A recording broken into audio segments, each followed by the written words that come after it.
Vamos a presentar también a otro amigo de la Fundación para la Seguridad del Paciente Chile.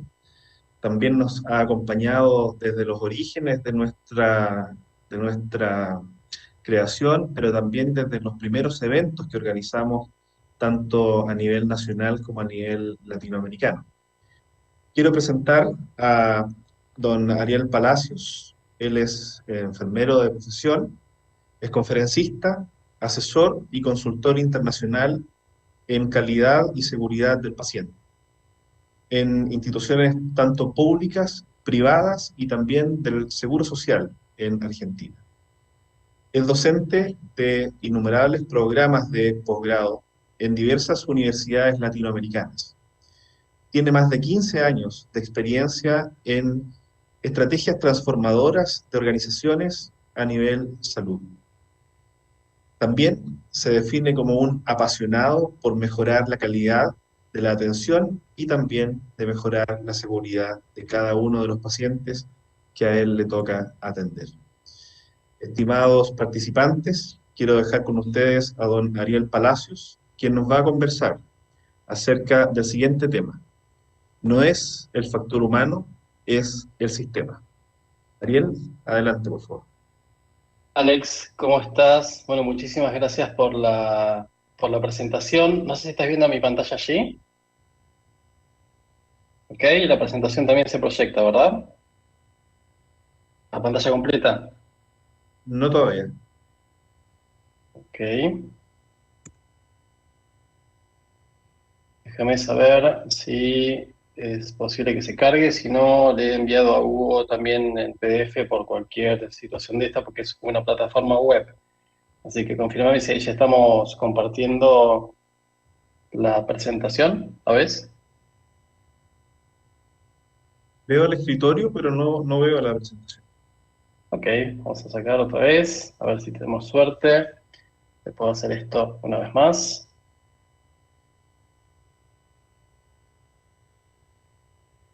Bueno, ante todo, muchas gracias por la invitación. La verdad que para mí es un honor poder participar efectivamente como Alex planteaba, amigo de la casa desde hace mucho tiempo, amigo personal de varios de los que así están ahí presentes, así que para mí es no solo un honor estar participando en este evento que he visto crecer a lo largo de los años y también a propósito de eso felicito a los organizadores y felicito a la fundación y a todos los socios que se han acercado en este último tiempo porque la verdad es que esto supo tomar un prestigio y un vuelo realmente importante. Alex, ¿estás viendo así el PDF que estoy proyectando como plan B?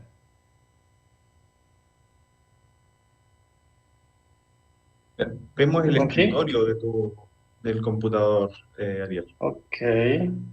Un Lo problema veo. justamente con este punto.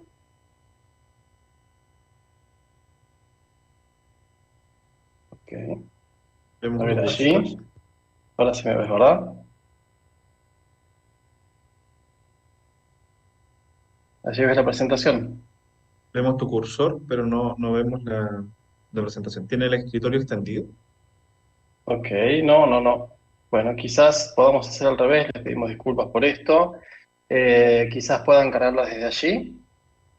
Hugo tiene la presentación que le envié. Si no, vamos a hacer una cuestión más. A ver, vamos a hacer un último intento desde el PDF. Así están viendo el Acrobat Rider de la presentación. Podría probar compartir la pantalla. Estoy compartiéndola, ¿eh? Efectivamente estoy compartiendo distintos formatos, pero no me está dejando, no sé si es un tema del cargador o qué. Vamos a ver una vez más. Allí.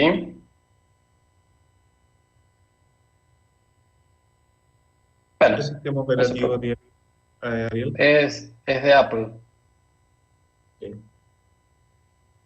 Ok, no se preocupen, haremos estos 20-25 minutos charlados, así que me tendrán que ver más la cara, más que la presentación, así que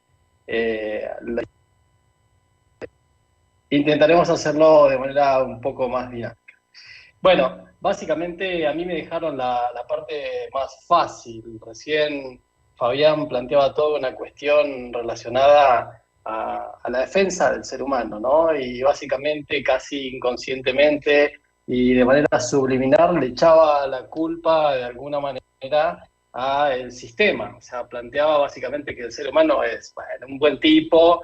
Fabián se compró a todos los participantes del evento porque básicamente salió a defender a lo más íntimo de nuestra esencia, que somos nosotros mismos, pobres trabajadores, pobres profesionales, que ponemos pasión, especialmente en este tiempo, y mucho cansancio, y hasta la vida, literalmente hablando, y en especial en esta etapa. Bien, pero de alguna manera hoy en la charla previa Fabián planteaba que le dejaron la parte más fácil porque le tocaba defender, o la más difícil, dijo, perdón, la más difícil porque le tocaba defender al ser humano, y desde allí justamente lo que deja, por lo menos Fabián, yo leo, también como un mensaje subtitulado es, bueno, sí, el ser humano la verdad es que tiene muchas cosas, pero hay muchas otras cuestiones que lo ayudan a que se equivoquen, ¿no? Ese es justamente el motivo de mi charla. A mí me han dado la oportunidad de hablar de que en realidad todas estas cuestiones de la seguridad del paciente en particular no tienen que ver con el factor humano. De hecho, el título de la charla es así, no es el factor humano, es el sistema. Y por lo tanto, mi juego básicamente es intentar de alguna manera argumentar que efectivamente el problema lo estamos teniendo con el sistema y no con el factor humano. Una de las primeras cuestiones que quería plantear aquí, que no están viendo en la pantalla, pero que sí es importante para el juego que pretende Hugo Guajardo para esta mesa, es esta cuestión de entender esto como una dinámica de debate universitario, ¿no? Donde uno plantea que, bueno, en realidad el ser humano está involucrado en esto, el otro dice, bueno, en realidad el ser humano no, porque salvamos vidas, no matamos personas, o no nos levantamos con la firme intención de generar un evento adverso durante el día. Bien, y a mí me toca de alguna manera debatir en contra, pero se habrán dado cuenta que de alguna forma todas las ideas van en la misma línea, ¿no? Entonces, básicamente lo que yo hacía en este caso era aceptar el desafío. Hay un meme que es interesante, que lo puedan ver en algún momento, donde hay una persona con un cartel que dice, con cara así de póker a lo argentino, ¿no? Dice, discutiré con quien sea sobre lo que sea. Y ese es probablemente el motivo de esta mesa. Discutir de alguna forma o dar el marco apropiado para en la próxima actividad hacer el debate que merece esta temática en profundidad. Concretamente, la idea es pensar justamente esta cuestión de que efectivamente es el sistema. Ya todos conocemos la teoría del queso suizo, conocemos los agujeritos, conocemos los fallos latentes, la alineación de factores, etcétera, etcétera, etcétera, ¿bien? Y como si fuese la película The Matrix, la Matrix, espero no spoilearla, la idea es que estamos todos conectados a un sistema y que es ese sistema justamente el que nos hace creer ciertas cosas, nos hace hacer ciertas cosas, y el mismo sistema es el que tiene fallas, y esas fallas atentan contra el ser humano, pero atentan también contra el mismo sistema. Bien, entonces es importante entender esa analogía con aquella película donde todos éramos parte de un sistema que de alguna manera dominaba nuestras vidas. Bien, y ese es un poco el argumento que pretendo esgrimir en esta charla. Pero a lo largo del día estuve escuchando todas las conferencias del día de hoy y creo que dejé de contabilizar el número 110, que es la cantidad de veces que los expositores nombraron la palabra sistema. Después me cansé y dije, no noto más. Bien, pero al menos 110 veces hoy se mencionó la palabra sistema durante todas las conferencias. Entonces, la gran pregunta a propósito de esto de que es el sistema el que genera el error y que genera el evento adverso y demás, la gran y principal pregunta es, Ariel, ¿y qué es el sistema? Sí. Ariel, disculpa que te interrumpa. Alex está proyectándote el PDF y está en la diapo. ¿Qué es el sistema? Excelente. Excelente. Entonces, vamos a hacer una cosa. Déjame que yo me ponga la pantalla para verlos a ustedes, porque la había sacado. Excelente, Alex. Excelente. ¿No? Entonces, la idea es pensar, ¿y qué es el sistema? Entonces, vamos a, de alguna manera, a tratar de desglosar esas ideas concretas, porque para nosotros en el día a día es fácil decir, no es el humano, es el sistema. Bien, pero ¿y qué es exactamente eso? Bueno, empecemos por lo más básico. Real Academia Española. Dicen, conjunto de reglas o principios sobre una materia racionalmente enlazados entre sí. Segundo concepto, más que interesante, dice conjunto de cosas que relacionadas entre sí ordenadamente contribuyen a determinado objeto. Yo pondría acá o determinado resultado. En caso puntual nuestro, la salud, la recuperación de la salud, la prevención de la enfermedad, la promoción, etc. ¿Bien? Y empiecen a pensar ustedes en el día a día de sus actividades. Aquí tenemos personas que se dedican a la gestión estratégica de gobiernos, de políticas de salud. Tenemos personas entre los participantes que se dedican a la gestión estratégica de los hospitales y de las clínicas, sanatorios, centros asistenciales, establecimientos de salud en general. Tenemos profesionales y técnicos que se dedican a liderar áreas de atención, liderar equipos de trabajo, personas que se dedican a la asistencia directa. O sea, cada uno en su ámbito empiece a buscar ejemplos concretos, pragmáticos, que de alguna forma ilustren esta cuestión taxonómica y de definición respecto de sistema. ¿Bien? Conjunto de cuestiones, factores, ítems, etcétera, relacionados entre sí y ordenados que contribuyen a un determinado resultado. Una política adecuadamente implementada, con un financiamiento adecuado, una organización de salud adecuadamente gestionada, un equipo de trabajo que salve vidas, un equipo en primer nivel de atención que promocione la salud y prevenga enfermedades, etcétera, etcétera, etcétera. Y por sobre todo, en el marco de este congreso, que no genere eventos adversos. Eso es el concepto basal de sistemas. Ya empiecen a entender cómo cada una de sus actividades falla, echándole la culpa, permítame este término que es casi una mala palabra dentro de nuestro ámbito de especialidad, al sistema. ¿Bien? Ahora, lo siguiente, Alex. Vamos un poquito más hacia lo nuestro. ¿Bien? La currícula multiprofesional de la Organización Mundial de la Salud también define sistema. Y también dice algo parecido. Dice, es un grupo interdependiente de ítems que forman un todo unificado. Peor, porque en el otro caso de la Real Academia Española hablamos de cuestiones que se alinean para generar un resultado. Esta definición que nos ofrece la guía multicurricular de la OMS dice, bueno, en realidad ese conjunto de ítems se alinean como un todo. ¿Bien? Y esto es lo que genera básicamente esos resultados positivos o negativos. Entonces, ahora quiero que bajemos a nivel bien pragmático de las cuestiones que venimos viendo y que ya conocemos hace años acerca de cómo fallan los procesos dentro de la atención sanitaria. Piensen en el proceso quirúrgico. ¿Somos un todo unificado como sistemas? Lo que hacen los circulantes, los cirujanos, el proceso de esterilización, las cadenas de suministros, todos los actos administrativos, todo lo que conforma al sistema que en definitiva soporta el proceso quirúrgico, somos un todo unificado. Porque ese es el sistema al que nosotros estamos echando la culpa o al que le estamos asignando responsabilidad para hablar más apropiadamente dentro de nuestro ámbito disciplinar. La siguiente, quiero que hagamos un acto de reflexión justamente para dejar abierta esta dinámica hacia la reflexión y el debate que vamos a tener a posterior de estas presentaciones. Ahora, si uno empieza a pensar en esa lógica de mentalidad sistémica, por llamarlo de alguna forma, esta cuestión de que el todo del proceso tiene que funcionar para que realmente genere un resultado óptimo, para que no genere eventos adversos, y como tal ya sabemos que hay cuestiones que fallan, debiéramos entender, como Reason plantea, que hay por lo menos 6 factores fundamentales a los cuales nosotros atribuirles esa conformación del sistema.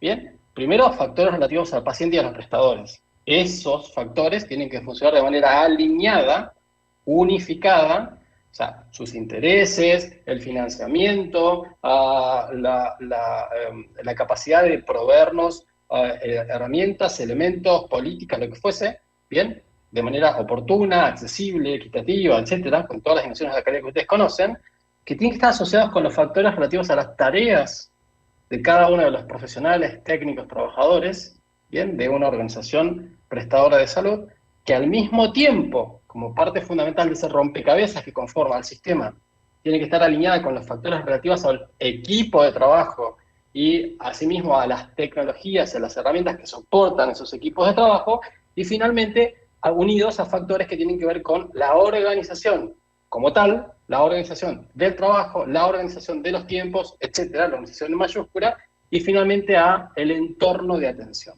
¿De acuerdo? Entonces, cuando uno dice, no es culpa del ser humano, es culpa del sistema, y se están fallando estos 6, o algunos de estos 6 componentes que generan esta cuestión del pensamiento sistémico. Piensa, ok, falla el entorno, falla las tareas, falla el paciente. Bien, muchos de nosotros le echamos la culpa al paciente, y acá vuelvo a usar la palabra culpa, decimos, eso es culpa del paciente, porque el paciente no avisó, porque el paciente tenía que saber, porque el paciente no se comprometió, porque el paciente, ¿ok? Fallan los equipos, los entrenamientos, fallan las herramientas y tecnologías, y por sobre todo, falla la organización. Ahora, estas no son cuestiones nuevas, Alex, presidente. Ustedes ya conocen que desde hace bastante tiempo, de hecho desde el año 2005, y hoy mencionó el trabajo Peter Lackman por la mañana, Amalberti y colaboradores, entre ellos Don Berwick, planteaban en una lógica de análisis entre industrias seguras y ultra peligrosas, que básicamente había distintos niveles de eventos adversos, distintos niveles en términos de cuantitativos de oportunidades de generar un daño a un ser humano, que genere una muerte, ¿bien? Entonces ya conocen ustedes esta cuestión de las industrias ultra seguras, la posibilidad de generar una muerte, por ejemplo, en la industria aeronáutica, que vamos a tener una charla específica sobre esto ahora, en cuestiones humanas en esos aspectos, y que básicamente plantea que es ultra seguro este aspecto, y mientras que la salud, en algún punto en particular, por ejemplo, las cirugías de urgencia, por ejemplo, algunas cuestiones relativas a medicinas o a la entrega de cuidados y de prestaciones de salud que se hacen en entornos y en momentos menos controlados, genera muchísimo más riesgo de generar una muerte por un evento adverso, ¿eh? un never event, un evento de centinela. ¿De acuerdo? Estas cuestiones ya las sabemos. O sea, ya sabemos que trabajar en salud es muchísimo más peligroso que trabajar, por ejemplo, en la aeronáutica. Y aunque hemos debatido durante años esta cuestión de que no se pueden comparar tierras con personas, bien, aviones, computadoras, etcétera, con seres humanos que nosotros atendemos, que nosotros manejamos, entre comillas, bien, sí son comparables los sistemas de soporte, el blindaje que necesitan los trabajadores, los profesionales que están en estas dos industrias, y permítanme este término de industrias. Bien, y ya sabemos que la posibilidad de que una persona se muera por un accidente aéreo, al menos desde esta perspectiva, desde este paper, es de 1 a 10 millones, y la posibilidad de generar un evento sentinel en un hospital, en una clínica, un sanatorio, etcétera, es de 1 a 1000. Ya lo sabemos hace mucho tiempo, ¿bien? Ahora, quiero ir un poquito más abajo, un poquito más profundo en esta reflexión anticipatoria del debate que vamos a tener. ¿Son todos los sistemas de salud iguales? Porque ustedes saben que con esto del COVID, por ejemplo, muchos de nosotros hemos migrado en nuestros trabajos, hemos dedicado a otra cosa, hemos cambiado de institución sanitaria, incluso de universidades, etcétera. ¿Bien? Hay mucha migración interna y rotación a propósito de esto. Entonces, si ustedes rotan como profesionales de la salud y como técnicos, ¿todos los sistemas son iguales? En este caso, ¿son iguales de peligrosos? ¿O dentro del sistema de salud hay unos que son más riesgosos que otros, hablando de la gestión de riesgo, que esta mañana también se había hablado bastante del tema? Siguiente, por favor. Quiero que entendamos un poquito más qué hay adentro del sistema de salud, entre comillas.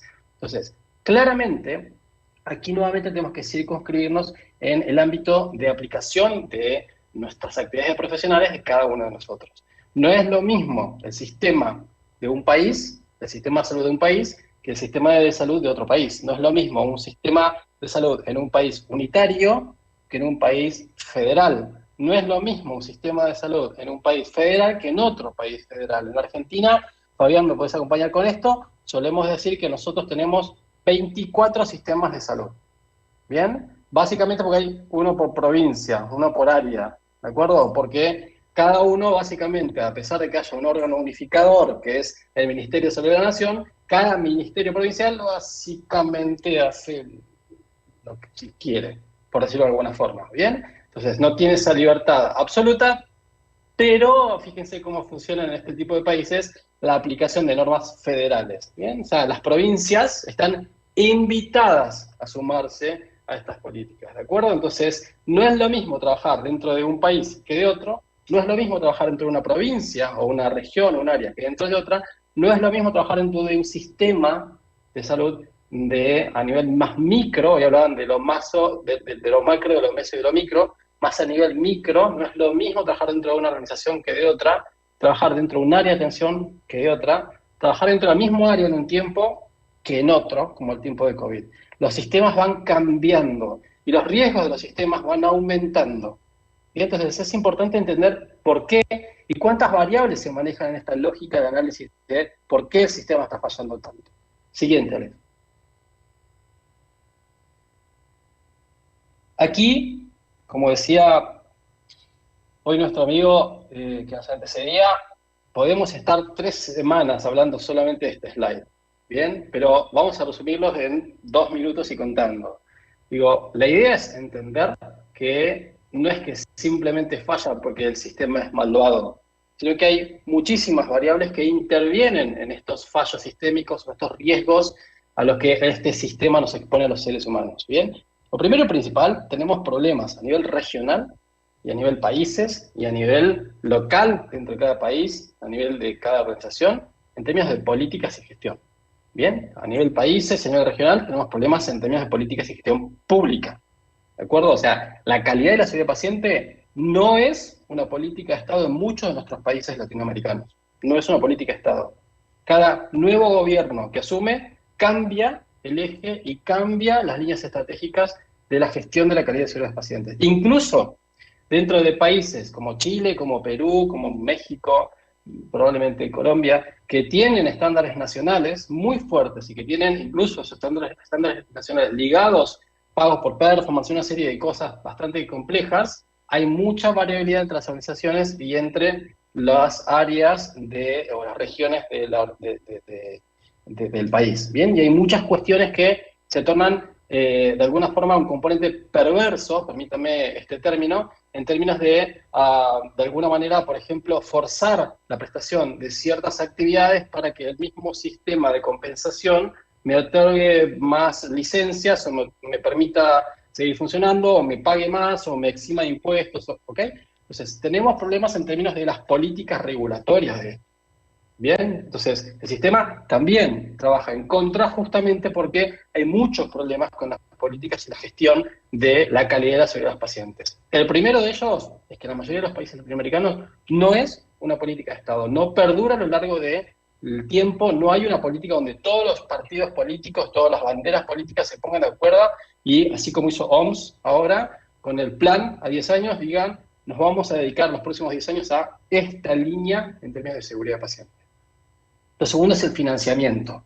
Bien, o sea, no tenemos claridad o línea unificada respecto de quién financia la seguridad del paciente.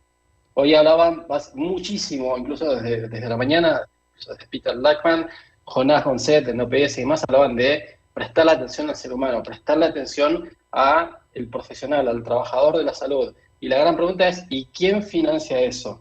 ¿Y cómo se financia eso? Ya sabemos que por cada paciente que le ponen a una enfermera con grado de licenciada, 4 o 5 años de formación, por cada paciente quirúrgico básico, por cada paciente por encima de 4, que es la carga básica de esas enfermeras, aumenta el riesgo de mortalidad 7% de cada uno de los pacientes al mes. Ya sabemos que más de 12 horas de trabajo de un médico es como si tuviese 0,10% de alcohol en sangre, y con eso no se maneja. Bien, ya lo sabemos. Entonces, ya sabemos que necesitamos optimizar esos recursos. ¿Quién los financia? ¿Qué parte del sistema está financiando esto? ¿De acuerdo? Entonces, tenemos problemas con esos aspectos. Falta de regulación equitativa. Mucho se ha hablado de Joint Commission International, Accreditation Canada, estándares nacionales, programas de certificación y demás. Y en muchos de nuestros países, una organización que está certificada, que trabaja 3 años para la primera acreditación, 10 años para las 3 primeras acreditaciones, como hay muchas organizaciones, que trabaja, que invierte, que, etcétera, no cobra, no recibe un pago diferencial por una prestación respecto a una institución donde no hay política de calidad, donde no hay acreditaciones, ¿ok? Entonces, ocurre en algunos países, pero no ocurre en toda la región. Ocurre en algunos subsistemas dentro de un país, pero no ocurre en todo el sistema entero dentro del mismo país. ¿De acuerdo? Entonces, creo que podemos entender la complejidad por qué este sistema está de alguna forma atentando contra el ser humano. ¿Bien? Claramente hay intereses sectoriales, entre políticas, entre políticos, entre grupos de interés, etcétera, y claramente, y esta es una humilde opinión, hay mediocridad. ¿De acuerdo? En Argentina, y acá voy a ganarme el odio de muchos compatriotas, hay dos cuestiones que nos caracterizan mucho y que el resto de los latinoamericanos las conocen. El primero es cómo somos los argentinos, ¿no? Y dicen que la mejor inversión que pueden hacer en esta época no es comprar Bitcoin, sino comprar un argentino por lo que es y venderlo por lo que dice que vale. ¿De acuerdo? Entonces, esas cuestiones aquí también se ven, ¿no? Esta cuestión de esta norma que justamente se une con el segundo concepto, que es las normas aquí están hechas para romperse. Y eso ocurre en muchos países de Latinoamérica. En otros tantos ocurre todo lo contrario. Las normas están hechas para cumplirse, sin mirar si esa norma es adecuada, como decía Fabián, sin mirar si en realidad tengo que hacer esto por una cuestión lógica o porque me lo manda la misma ley. ¿De acuerdo? Entonces, tenemos muchas cuestiones con eso que de alguna manera nos lleva a entender esto de que la mediocridad también impacta como parte del sistema en el ser humano. Otras cuestiones más rápidas, por las que quiero avanzar del por qué falla el sistema, son las institucionales. A nivel más micro, estas cuestiones de que en muchos casos los directores y los dueños en instituciones sanitarias pequeñas de las organizaciones sanitarias realmente no entienden qué es hacer calidad y seguridad del paciente. Y esto lo puedo decir bajo la experiencia de los últimos 15 años como consultor y haberlo discutido con muchos otros colegas consultores donde se nos invita a participar de otras organizaciones para instalar un programa de seguridad paciente. Cuando uno empieza a charlar y a discutir las cuestiones que son inherentes, la cultura de seguridad, la provisión de recursos, de toda esta cuestión de implementar masivamente y sistémicamente metas que son transversales para todos, el tema de pensar prospectivamente los riesgos, etcétera, automáticamente dicen, pero no, empecemos simplemente o sea, no terminan de entender muchos de qué se trata esto. Entonces, esa cuestión también atenta básicamente contra los trabajadores y los profesionales. Culturas organizacionales complejas, modelos médicos hegemónicos, bien, estas cuestiones donde todavía se permiten a en muchas organizaciones que aquí el médico soy yo, y si yo prescribí esto, se acabó. No importa si hay un químico farmacéutico que esté validando y diga, doctor, esta dosis es incorrecta, o que el enfermero diga, me parece que esta dosis no es la adecuada, o sea, aquí soy yo. ¿De acuerdo? Esto ocurre mucho todavía en varios de nuestros países latinoamericanos. Bien, y claramente los modelos de pago, donde generan otra vez una cuestión que de alguna manera se puede leer como perversa. Hay sistemas de pago dentro de la misma organización de salud, donde a mí me conviene que el paciente se vaya rápido, bien, porque me pagan como por un paquete, con lo cual cuanto menos consuma y más se vaya, más dinero me queda, así sea público o privado. Hay otros donde, bueno, si el paciente se cae, tomas una tomografía y va al quirófano mejor porque me pagan por prestación y no hay límite. ¿De acuerdo? Entonces, hay muchas cuestiones que constituyen a esto de el malo de la película, que es el sistema. Siguiente, Alex.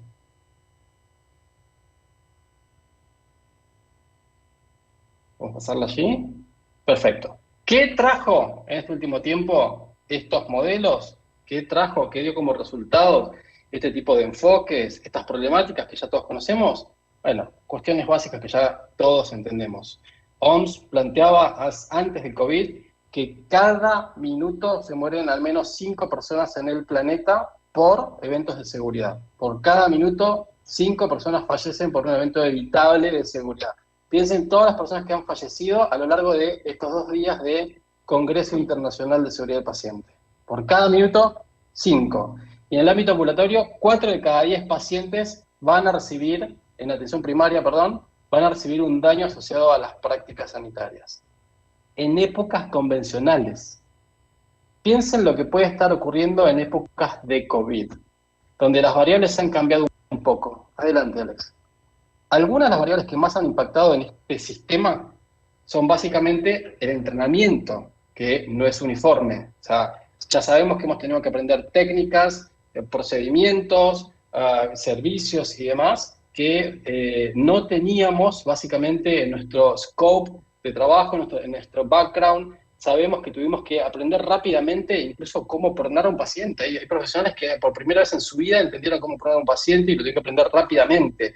Sabemos que tenemos profesionales que hoy estamos inyectando a un área para la cual no fue formada, un área de la cual no es su especialidad, anestesiólogos, inyectados dentro de los cuidados críticos, bien, anestesistas. Si hay alguno aquí, por favor, lo invito al debate posterior, donde están acostumbrados que el 90% de sus prácticas son en pacientes que están estables, bien en un entorno controlado, y de repente tienen que enfrentarse a pacientes que están lábiles, con comorbilidades y muchísimas cosas, en un ámbito altamente disruptivo, etcétera, al cual no venían por lo menos acostumbrados. Enfermeros que se dedicaban a la pediatría y son inyectados a asistir en el ámbito adulto, etcétera, etcétera, etcétera. Digo, vayan pensando lo que el sistema está generando en términos de mortalidad en épocas de COVID. Uso off-label de medicamentos. Hemos hecho una quimera farmacológica, por lo menos en el primer año de el COVID, donde empezamos a, permítanme este término, probar medicamentos para ver cómo nos resultaban con los pacientes. Bien, a propósito de un caso, hemos llevado adelante terapéuticas enteras, incluso nos hemos dado cuenta de que hemos dañado a algunos pacientes a propósito de la aplicación de este tipo de cosas. Estamos haciendo investigación de fase 3 a nivel planetario de vacunas, ¿okay? O sea, el COVID nos está generando muchísimas otras variables que hasta hace un año no teníamos en términos de seguridad de paciente.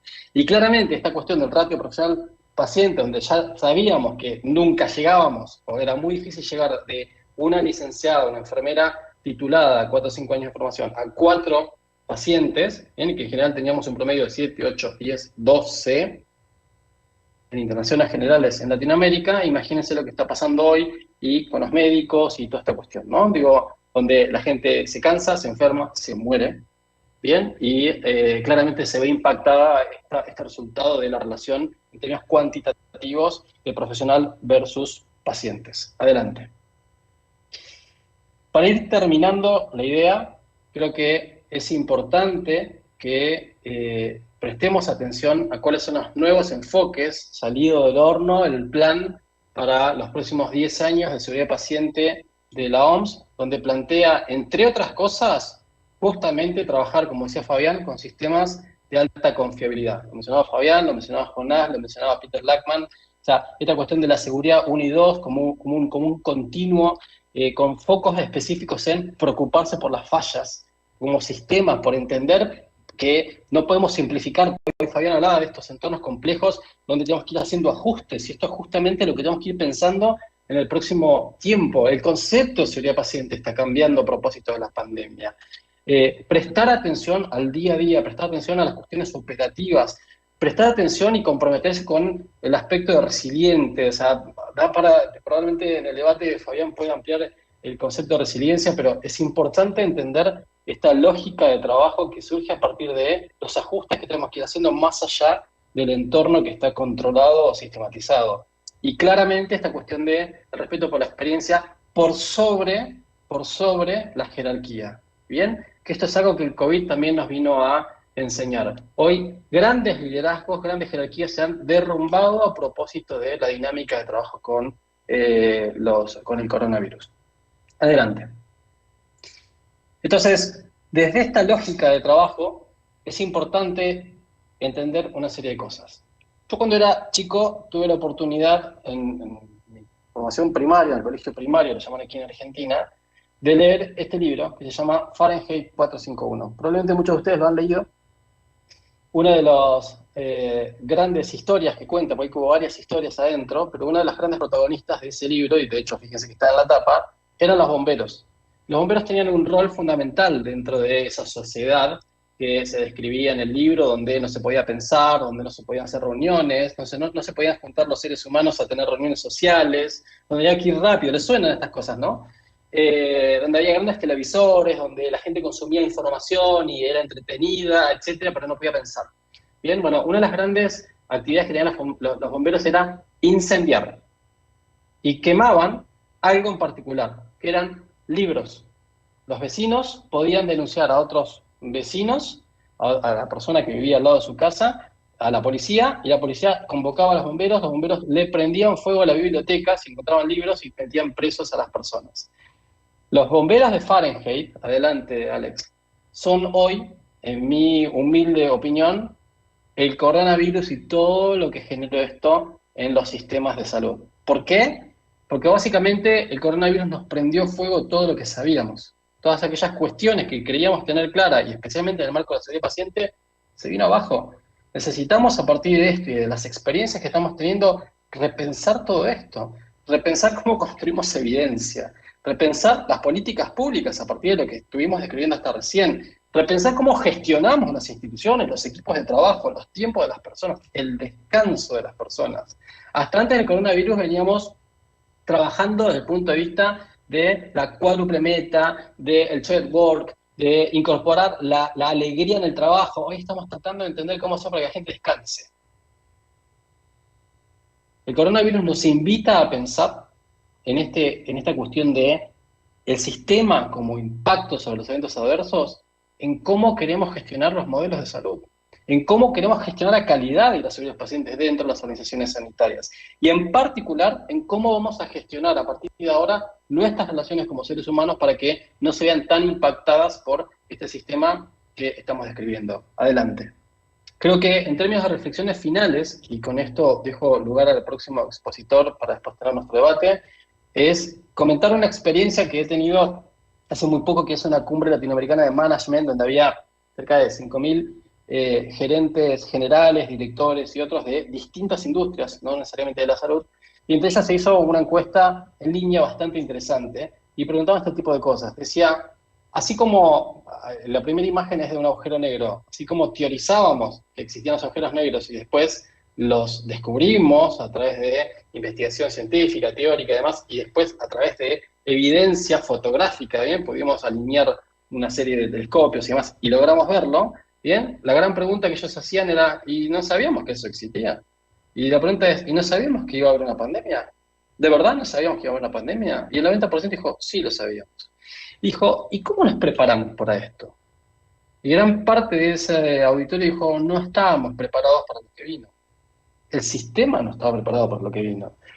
Y podrían preguntar, ¿y no sabemos? ¿Realmente no somos conscientes de que va a haber otro catalizador? Una guerra, otra pandemia, cuestiones climáticas, cuestiones políticas y demás, que sobrecarguen el sistema, aumenten la capacidad de trabajo, disminuyan la capacidad instalada, la cantidad de gente disponible. Y sí, todo el mundo tenía claro. Y la gran pregunta que hicieron es, ¿cuánto tiempo creen que falta para que vuelva a ocurrir? Y el 90% coincidió en algo, 5 años. Dentro de los próximos 5 años creemos que va a volver a pasar. Entonces, la gran pregunta que ellos hacían y que yo les traslado a ustedes es, ¿y cómo vamos a preparar el sistema para que eso ocurra? Porque acá hay algo importante que entender. El sistema, así como lo escribimos, es el chico malo. Bien, Fabián, vos decías sucios, malos y no sé cuánta cosa, ¿no? El sistema es el chico malo. Pero la gran pregunta que yo tengo detrás de esto es, ¿y quién configura el sistema? ¿Y quién diseña el sistema? ¿Y quién controla el sistema? ¿Y quién mueve las variables del sistema? ¿No es que será el mismo ser humano que está de alguna forma impactado por este?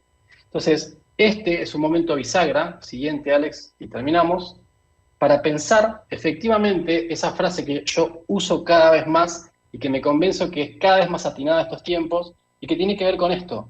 Si nosotros seguimos diseñando los sistemas, interactuando con el sistema y controlando los sistemas de la misma forma, vamos a volver a tener los mismos resultados. Muchas gracias. Siguiente, un placer.